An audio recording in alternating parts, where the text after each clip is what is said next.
അഭിമന്യു വധക്കേസിൽ പ്രതികളെ കുറ്റപത്രം വായിച്ചു കേൾപ്പിച്ചു.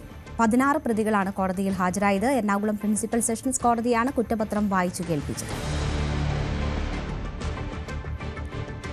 ഡാനിയുണ്ട് വിവരങ്ങളുമായി. ഡാനി, എന്തൊക്കെയാണ് വിശദാംശങ്ങൾ?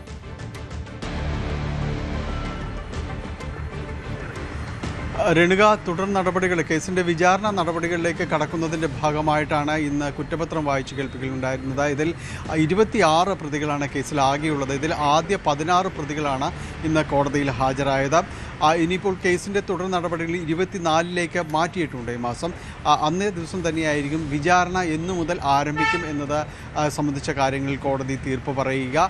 ഇതിൽ ഇവർക്കെതിരെ ചുമത്തിയിരിക്കുന്ന കുറ്റങ്ങൾ ആസൂത്രിതമായ ഗൂഢാലോചന, കുറ്റകരമായ ഗൂഢാലോചന, സംഘം ചേരൽ, മതസ്പർദ്ധ വളർത്തൽ, കൊലപാതകം തുടങ്ങിയ അടക്കമുള്ള കാര്യങ്ങളാണ് ഇവർക്കെതിരെ എല്ലാം തന്നെ ചുമത്തിയിരിക്കുകയും ചെയ്തത്. 2018 ജൂലൈ 2-നാണ് കേസിനാസ്പദമായ സംഭവം നടക്കുന്നത്. മഹാരാജാസ് കോളേജിൽ SFIയും ക്യാമ്പസ് ഫ്രണ്ടും തമ്മിൽ ഇതിൽ സംഘർഷമുണ്ടാകുന്നത്.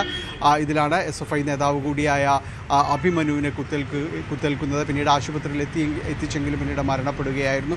തുടർന്ന് ഈ കേസിൻ്റെ നാൾവഴികളിൽ NIA അടക്കം കടന്നു വരികയും അന്വേഷണം നടത്തുകയും ചെയ്തിരുന്നു. നിരവധിയായ പ്രതികൾ ഈ കേസിലുമായി ബന്ധപ്പെട്ടുണ്ടായിരുന്നു. ചിലർ ഒളിവിലായിരുന്നു. ഇവരെല്ലാം തന്നെയാണ് മുഴുവൻ പ്രതികളെയും ഒടുവിൽ NIA അറസ്റ്റ് ചെയ്തതിന് ശേഷമാണ് ഇപ്പോൾ നടപടികളിലേക്ക് അടക്കം കടക്കുകയും ചെയ്തിരിക്കുന്നത്. ഇതുമായി ബന്ധപ്പെട്ടുകൊണ്ടുള്ള വിചാരണ നടപടികളാണ് ഇപ്പോൾ പുരോഗമിക്കുകയും ചെയ്യുന്നത്. ഇതിൽ ഇന്ന് 16 പ്രതികളാണ്, ആദ്യ 16 പ്രതികളാണ് ഇന്ന് CJM കോടതിയിലടക്കം ഹാജരായത്.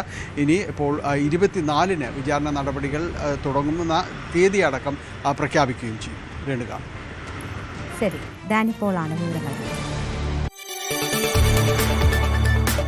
കൂടുതൽ വാർത്തകൾക്ക് News 18 Keralam YouTube channel subscribe ചെയ്യുക.